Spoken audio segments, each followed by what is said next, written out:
Assalamualaikum dan salam sejahtera. Anda bersama saya Ihsan Daya dan ini Buletin Awani khas kita bawakan kepada anda pasca persidangan pertama Parlimen ke-15 2022 yang bermula sejak pagi tadi sehingga petang ini, dan beberapa antara isu utama, isu penting terutamanya berkaitan dengan speaker, timbalan speaker, kemudian usul undi percaya terhadap Perdana Menteri telah pun selesai kita saksikan. Nanti saya ada perbincangan lanjut bersama dengan tetamu saya di studio, tetapi sebelum itu, ini antara yang berlaku dah, mungkin ada yang terlepas sepanjang persidangan pertama Dewan Rakyat hari ini mencetuskan kekecohan antara blok kerajaan dan juga pembangkang. Ia selepas usul undi percaya terhadap Perdana Menteri Datuk Seri Anwar Ibrahim dikemukakan timbalan Perdana Menteri Datuk Seri Fadilah Yusof, dan ketegangan berlaku selepas Ahli Parlimen Arau Datuk Seri Syahidan Kasim mengemukakan point of order, dan jelas Syahidan usul undi percaya tidak sepatutnya dijalankan sekiranya Anwar yakin beliau mempunyai keabsahan dan telah mendapat perkenan yang di-Pertuan Agong. Yang tujuh. Yang Hormat, point of order, kita tidak boleh menggunakan perkataan yang di-Pertuan Agong ataupun Raja-Raja Melayu untuk mempengaruhi majlis mesyuarat. Kita tak perlu pakai, kita bawa usul tanpa menggunakan benda ni. Jadi sekarang ni kita dah melanggar 36.7. Kami semua Ni fakta, Arau. Dia kalau fakta tak boleh dibawa, Baik. nak bawa apa lagi? siapa cakap ni? Ya Mak ya. Ya, siap. Ini ruling saya yang apa yang berlaku tadi ialah penjelasan fakta. Ya, betul.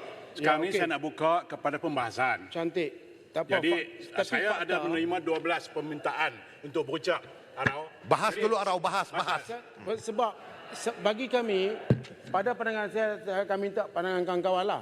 Bagi kami, kalau Agong dah absah, pasal apa kita nak bawa mai sini lagi? Jadilah Perdana Menteri. Tak perlu absah. Sebab kami berani. Eh, Kami berani, tak macam dulu.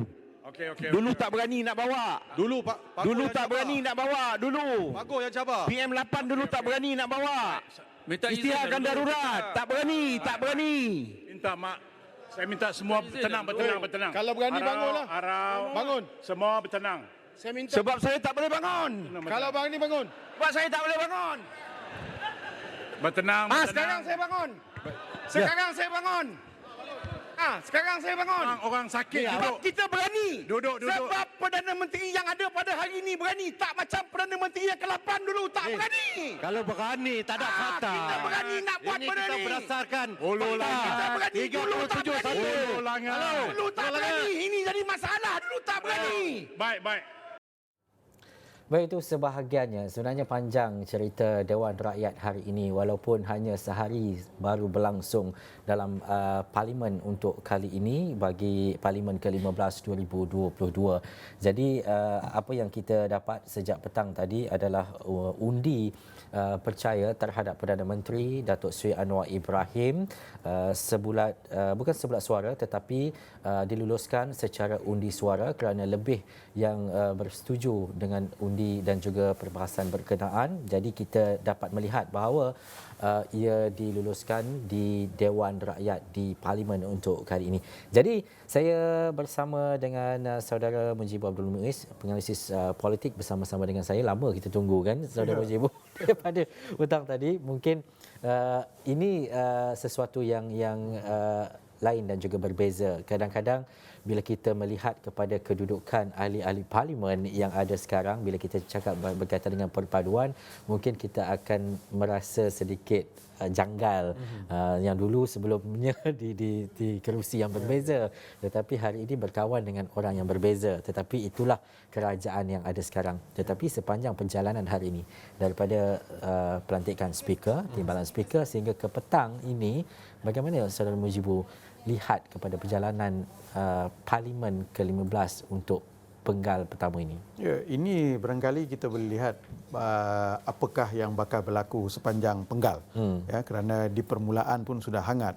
Ya, dengan seperti mana yang Ihsan katakan tadi, kejanggalan tertentu ya.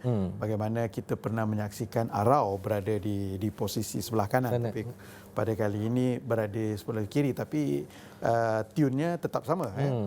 Bagaimana kita lihat kedudukan susunan selepas pilihan raya dan juga penubuhan kabinet itu jelas saya rasa setengah-setengah pihak ini akan mengambil masa untuk beradaptasi dengan itu. Tapi secara keseluruhan kita melihat bagaimana perbahasan yang hangat itu masih lagi saya rasa tidak menekankan isu-isu yang perlu fokus kepada perjalanan mesyuarat. Jadi mungkin dalam hal ini ahli parlimen itu sendiri harus patuh kepada standing order dan tidak terlalu terikut dengan kerangka perbicaraan lama, dan dalam hal ini juga saya melihat peranan speaker itu akan menjadi lebih penting dalam sesi-sesi perbahasan seterusnya. Memandangkan kita tengok suhu yang panas, ahli-ahli parlimen yang baru nampaknya begitu bersemangat untuk membahaskan isu-isu yang timbul. Tetapi dalam masa yang sama juga bagaimana ahli-ahli parlimen yang lama saya lihat tadi lebih terperangkap dengan isu-isu yang bersifat ranting, ya, isu-isu yang berkaitan dengan yang tidak sepatutnya dibawa dalam konteks usul perbicaraan yang sebenarnya, sebagaimana contoh dalam hal melantik speaker contohnya, dalam melantik timbalan speaker, dan sudah tentu sebentar tadi kita menyaksikan isu-isu klausa, isu-isu istilah lebih banyak ditimbulkan dalam proses undi percaya kepada Perdana Menteri itu berbanding isu yang sepatutnya itu adalah undi percaya kepada Perdana Menteri itu sebagai satu cara untuk mengabsahkan, walaupun secara umum mengetahui pelantikan kabinet itu sendiri, Perdana Menteri itu sendiri sudah membuktikan keabsahan itu, dan di pagi tadi apabila speaker yang dilantik mendapat undi 147 ya, itu sudah cukup untuk memberitahu betapa besarnya jumlah suara yang diperlukan oleh Perdana Menteri untuk mengabsahkan.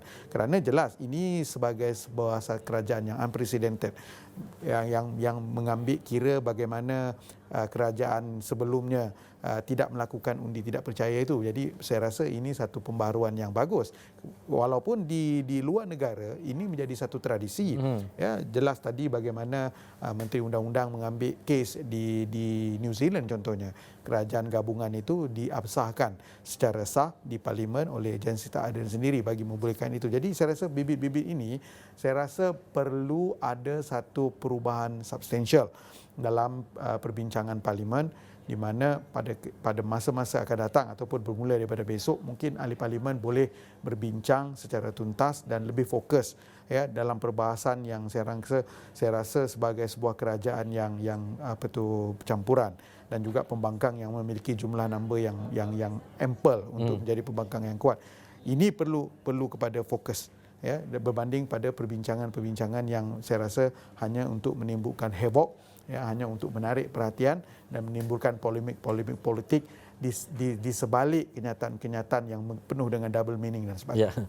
Di awal ketika hari pelantikan Perdana Menteri Datuk Seri Anwar Ibrahim, perkara pertama yang dinyatakan adalah berkaitan dengan undi percaya Perdana Menteri di Dewan Rakyat. Tetapi mungkin situasi berbeza apabila kita melihat di blok pembangkang yang tidak bersetuju dengan usul berkenaan dalam kalangannya. Dalam kalangan mereka ada yang menyatakan bahawa ia telah diabsahkan oleh Di-Pertuan Agong dan sebagainya. Adakah situasi ini yang kita jangkakan sebelum ini? Kalau kebiasaannya di pihak pembangkang, maka itulah yang mereka mahukan supaya usul undi percaya itu dibuat untuk menentukan keabsahan Perdana Menteri di Dewan Rakyat. Saudara Mujibur lihat? Ya, soal absah atau tidak sebuah kerajaan itu barangkali tidaklah sampai ke tahap perbincangan untuk dibawa ke parlimen. Tetapi apa yang kita faham bahawa usul undi percaya ini dibawa sendiri oleh Perdana Menteri bagi memastikan keabsahan itu benar-benar tidak lagi dipersoalkan. Kerana kalau sebagai Perdana Menteri tidak membawa ini sebagai usul di parlimen pun tidak menjadi masalah. Kerana MOU itu sudah mengikat kepada itu, dan sudah tentulah apabila kabinet dibentuk, perestuan daripada istana juga telah diperoleh dalam konteks melantik Perdana Menteri, dan line up kabinet itu sendiri sudah cukup menggambarkan bahawa angka 148 itu secara sah sudah pun diperoleh. Tapi secara moral saya rasa ia perlu dilakukan, memandangkan isu keabsahan ini pernah menjadi satu isu yang besar dalam kerajaan sebelumnya. Bagaimana kita lihat kerajaan selepas langkah Sheraton itu, isu ini menjadi satu polemik yang besar. Datuk Seri Anwar Ibrahim kepada ketika itu juga diserang kerana mengatakan sudah ada satu numbers yang strong, formidable, convincing itu, ya, bagaimana itu dipolemikkan, tetapi kerajaan pada ketika itu juga tidak membuktikan bahawa mereka mempunyai majoriti yang sah dengan apa juga alasanlah pada ketika itu COVID dan sebagainya. Jadi saya rasa dalam aspek ini mungkin keperluan moral kepada sebuah kerajaan, apatah lagi kita bercakap tentang kerajaan yang dibentuk secara campuran, yang bergabung daripada parti-parti yang bermusuhan, dan mereka ini akhirnya boleh membentuk kerajaan, dan sudah tentulah atas keperluan moral sebagai seorang Perdana Menteri yang bertanggungjawab perlu untuk membuktikan ini, dan cara terbaik untuk membuktikan itu adalah di Parlimen.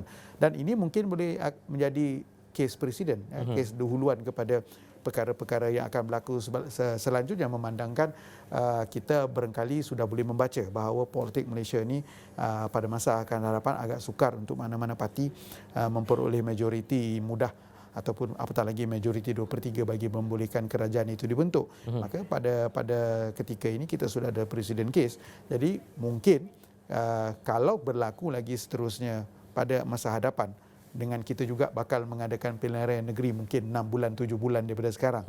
Maka ini kita boleh ambil menjadikan satu presiden case untuk kes-kes seterusnya.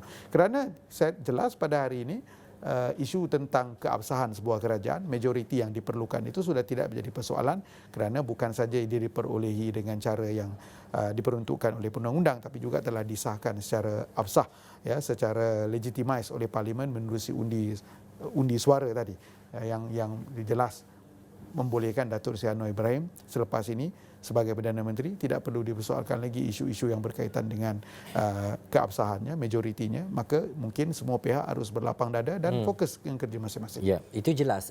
Ini bermakna hari pertama pada persidangan pertama untuk Parlimen ke-15 ini telah pun berlangsung.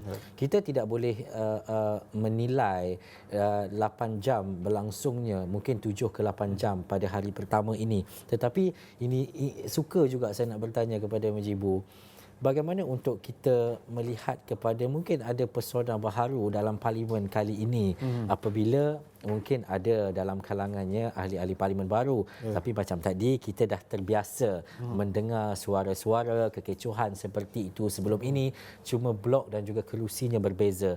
Tetapi selepas ini mungkin esok, adakah saudara Mujibu merasakan bahawa ada idea-idea muda, idea-idea baharu yang lebih konkret dan juga kukuh daripada ahli-ahli Parlimen yang mungkin suaranya berbeza dalam Parlimen kali ini? Ya, ini yang kita jangkakan dan kita harapkan akan timbul, memandangkan hampir separuh, ya, daripada ahli Parlimen pada ketika ini adalah mereka-mereka yang muda dan baru, terutamanya di kalangan ahli Parlimen Parti Perikatan Nasional. Ya, walaupun kita tidak mengatakanlah mereka ini baru dalam politik, ya, dan kita mahu sebenarnya di dalam suasana politik Malaysia yang berubah, maka kualiti perbahasan juga berubah, dan mereka-mereka yang baru menjadi ahli Parlimen ini bukan saja boleh mempamerkan keterujaan itu dalam aspek mahu bersuara dan berbahas, tapi juga mengemukakan idea-idea yang bernas sepanjang perbahasan dan datang dengan kupasan-kupasan yang jitu bagi membolehkan apa juga dan hasil Parlimen itu dia boleh dicernakan dalam satu dasar dan tindakan yang bermanfaat. Dan yang paling penting, kita mahu kalau boleh kuranglah sedikit kepanasan Parlimen itu yang berdebat dalam isu-isu yang ini. Ya, kita sudah tidak ada tokoh-tokoh seperti kalau dulu kita ada Pasi Salak, ya, kita ada Baling. Ini tokoh-tokoh yang walaupun Arau masih ada lagi tadi kan. Walaupun kita nampak itu berkurangan, tapi mungkin akan diisi dengan tokoh-tokoh lain pula. Ya, cuma kita tidaklah boleh mengatakan bahawa kita boleh menghalang perdebatan itu daripada berretorik ataupun menyentuh isu-isu yang barangkali tidak berapa fokus ataupun tidak berapa sesuai dibincangkan sebagai mereka itu berstatus ahli Parlimen.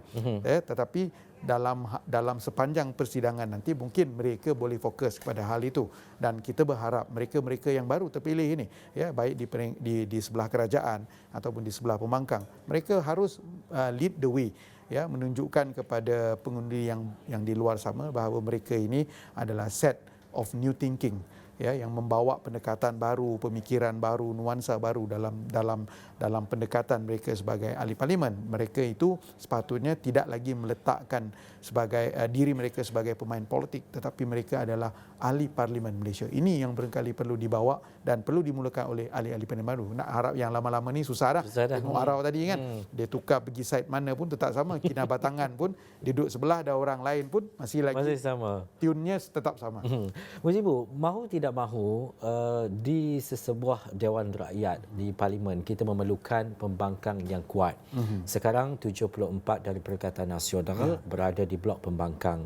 Daripada penilaian ataupun pemerhatian hari ini, bagaimana saudara Mujibu melihat kepada suara pembangkang ini perlu didengar secara konsisten untuk melihat kepada semak dan imbang dalam kerajaan itu dapat dilaksanakan dengan baik? Ya, saya melihat kepada bagaimana reformasi institusi itu juga kalau perlu dilakukan oleh kerajaan harus menyentuh tentang pembangkang dan memberikan satu bentuk kepembangkangan baru.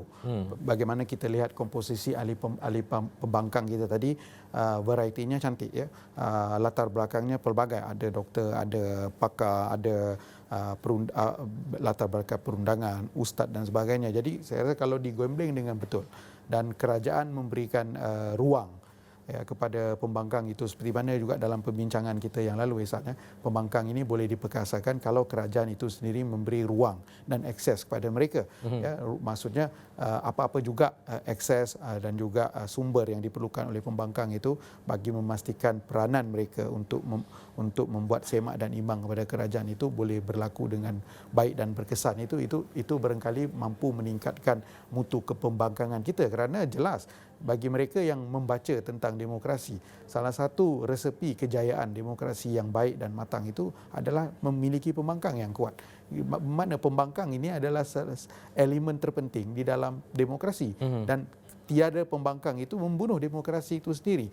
Jadi dalam hal ini saya rasa mereka juga telah admit tadi ya dalam perbincangan, mungkin tak lama di sini kalau kerjanya baik mungkin boleh bertukar side, boleh ke kanan kiri. Jadi ketentuan sebegini ini memberitahu bahawa mereka ini boleh menjadi kerajaan dan pembangkang pada bila-bila masa. Ya, apa-apa juga boleh berlaku dalam pilihan raya. Jadi saya rasa atas ketentuan ini kedua-dua pihak harus berhati besar dan menerima keadaan bahawa keperluan untuk mereformasikan institusi dengan memperbaiki tata cara kelola di pembangkang itu sendiri dengan memberikan pembangkang akses sumber yang baik, dan yang paling penting tata kelola yang baik untuk pembangkang beroperasi secara berkesan itu harus diberikan sekarang, kerana siapa juga nanti yang menjadi pembangkang. Perkara-perkara itu sudah ada untuk membantu pembangkang supaya memainkan peran dengan lebih efektif. Ini saya rasa antara kandungan yang perlu kita isi dalam reformasi institusi bagi memastikan apa juga reformasi institusi yang berlaku itu dia akan menguntungkan siapa juga pihak, walaupun pihak itu bertukar peranan kerajaan ke pembangkang atau pembangkang kerajaan. Kerana ini yang tidak berlaku ketika mana kita memiliki satu kerajaan yang terlalu dominan, ya, dan ini hanya boleh diperoleh setelah bila kita melihat keputusan pilihan raya yang tidak memberikan kita satu keputusan yang membolehkan mana-mana parti membentuk kerajaan, maka yang membentuk kerajaan itu lebih willing untuk terbuka dan menerima perubahan-perubahan ini. Jadi saya rasa perubahan substansial yang berlaku dalam konteks ini ialah bagaimana untuk melihat keperluan mereformasikan semua institusi, termasuklah juga dengan pembangkangan ini, untuk melihat bahawa ini tidak menjadi satu klausa yang tertutup kepada pihak tertentu saja, kerana siapa-siapa juga nanti yang akan menduduki posisi itu mampu untuk melaksanakan tanggungjawab dan tugas mereka kerana ia sudah diperkasakan. Saudara Mujibu, kejap lagi kita nak sambung lagi sebab ada beberapa lagi perkara secara ringkas untuk kita lihat, terutamanya untuk kita melihat kepada bagaimana Dewan Rakyat dan juga sesuatu dasar ataupun sesuatu perkara itu dapat disampaikan ataupun diputuskan di Dewan Rakyat dengan baik dan akhirnya ia sampai kepada rakyat secara khususnya. Baik, kita nak berhenti rehat seketika, kembali selepas ini.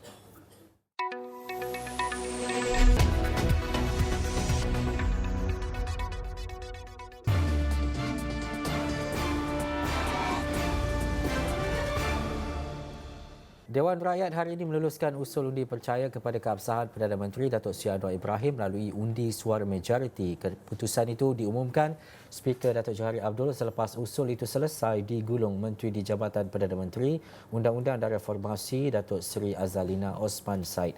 Dan sewaktu menggulung, Azalina berkata seramai 13 ahli parlimen mengambil bahagian dalam perbahasan dan majoriti pembahas membangkitkan tentang kandungan perjanjian persefahaman antara gabungan kerajaan perpaduan, khususnya tentang klausa yang mewajibkan ahli parlimen kerajaan menyokong usul berkaitan keabsahan kerajaan.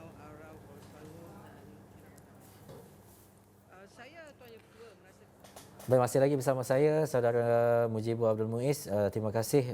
Tadi kita dah cakap banyak berkaitan dengan bagaimana perjalanan Dewan Rakyat dan juga Parlimen yang berlangsung hari ini. Tetapi selepas ini, selepas berita yang baru saja saya bacakan tadi, bahawa kerajaan berada dalam kedudukan yang kukuh dan juga kuat pada pandangan Mujibur setakat ini.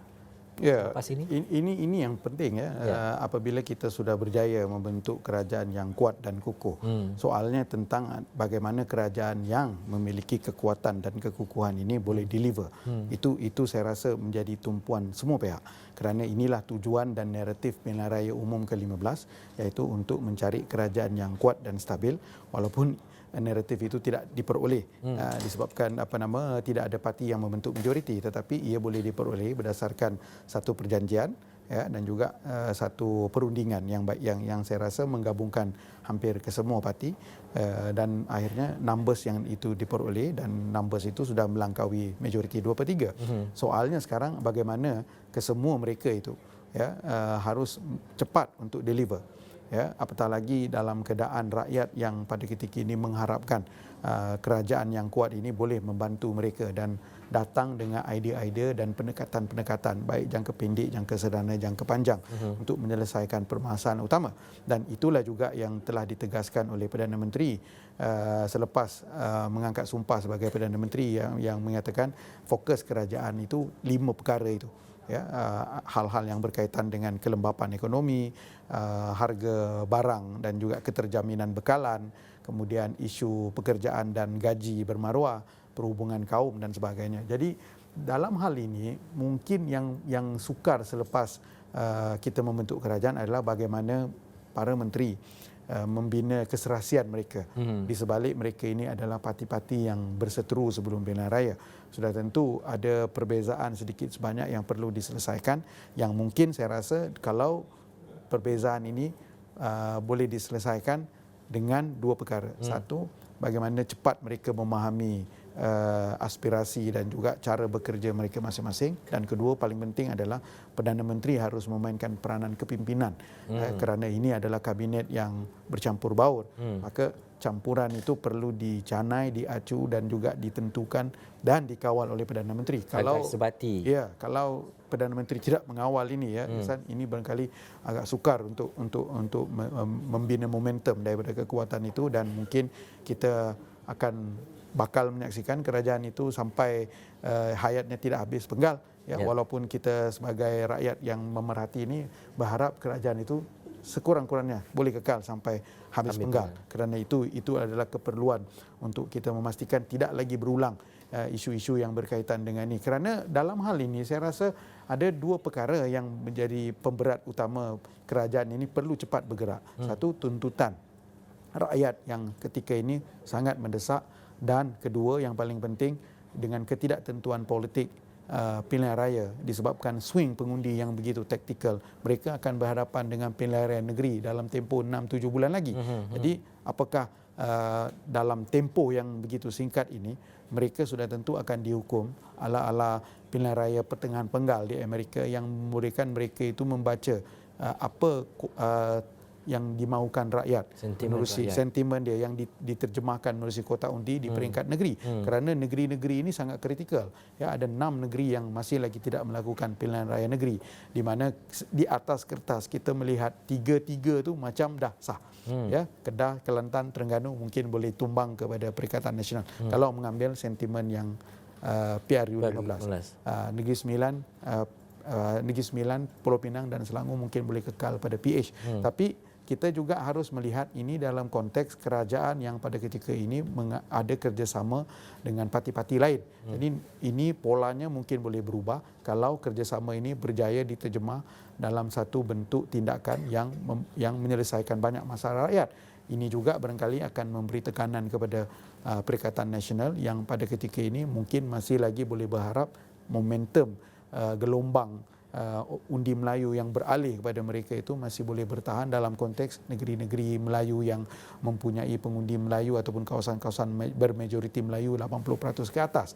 Jadi dalam hal ini kerajaan jelas perlu deliver dengan cepat disebabkan dua tuntutan itu tadi.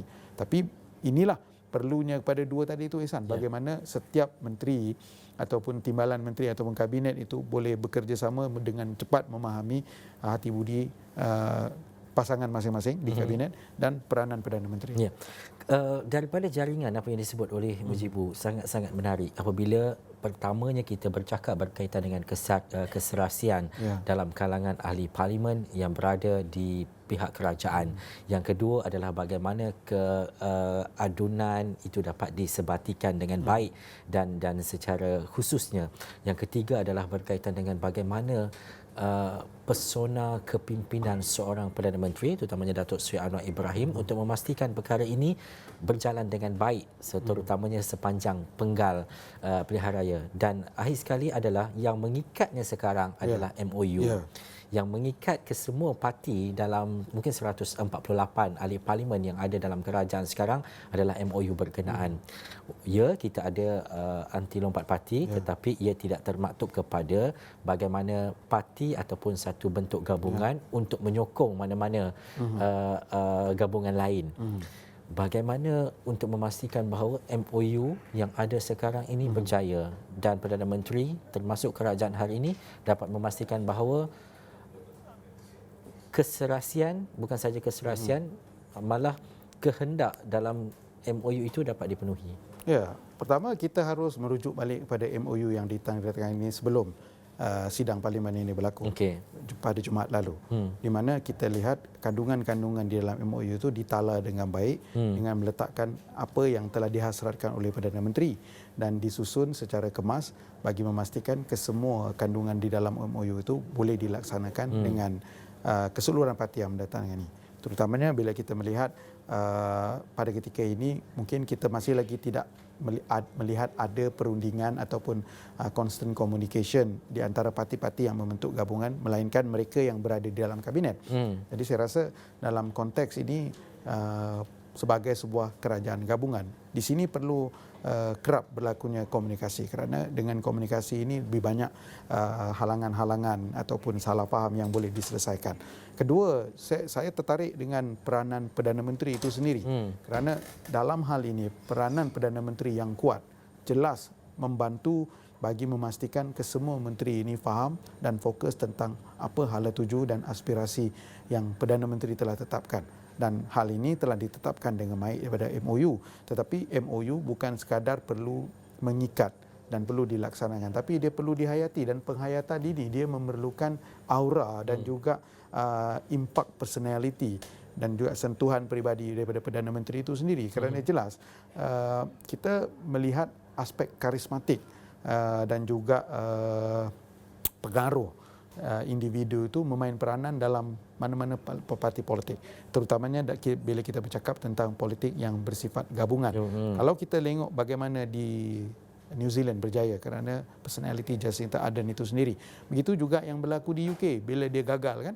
Itu kerana personality Perdana Menteri pada ketika itu, macam kita kata Boris Johnson contohnya, Liz Truss contohnya. Ini tidak berapa diserap lah bagi saya dalam parlimen. Walaupun mungkin dalam kerangka yang berbeza ya, kerana kita tidaklah melihat ketertinggian parlimen itu sebagai aset di dalam kita kata menggenggam ahli parlimen kita dalam membuat keputusan berbanding kita pada kita ini hanya mengangkat ketertinggian perlembagaan, di mana dalam konteks perlembagaan itu sebenarnya telah selesai. Perdana Menteri sudah dilantik, kabinet juga sudah dibentuk dan MOU itu akan menjadi pengikat bagi memastikan satu lagi kerangka perundangan yang mengikat ahli-ahli parlimen kita iaitu Akta Lompat Parti itu boleh diikutkan dalam konteks itu.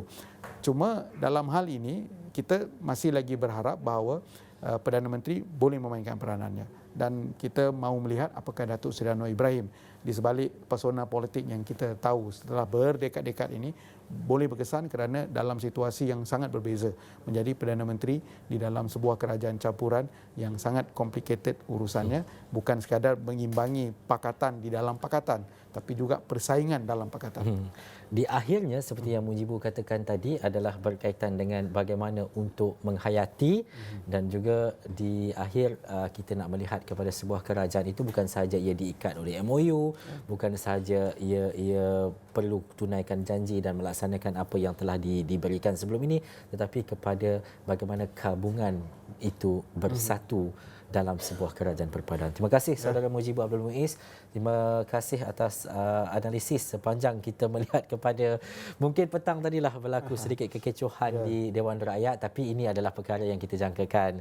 Bukan hari ini, mungkin nanti ke depan sesuatu yang sama juga kita akan lihat. Tapi apapun, kita nak pastikan bahawa suara dan juga apa yang rakyat mahukan itu dapat sampai sepenuhnya, bukan sahaja untuk didengar di Dewan Rakyat tetapi pelaksanaannya untuk memastikan rakyat itu sentiasa didahulukan dalam apa keadaan sekalipun. Baik, kita nak berhenti rehat seketika sebab ada berita lain akan saya kemas kini selepas ini. Terima kasih Saudara Mujibu.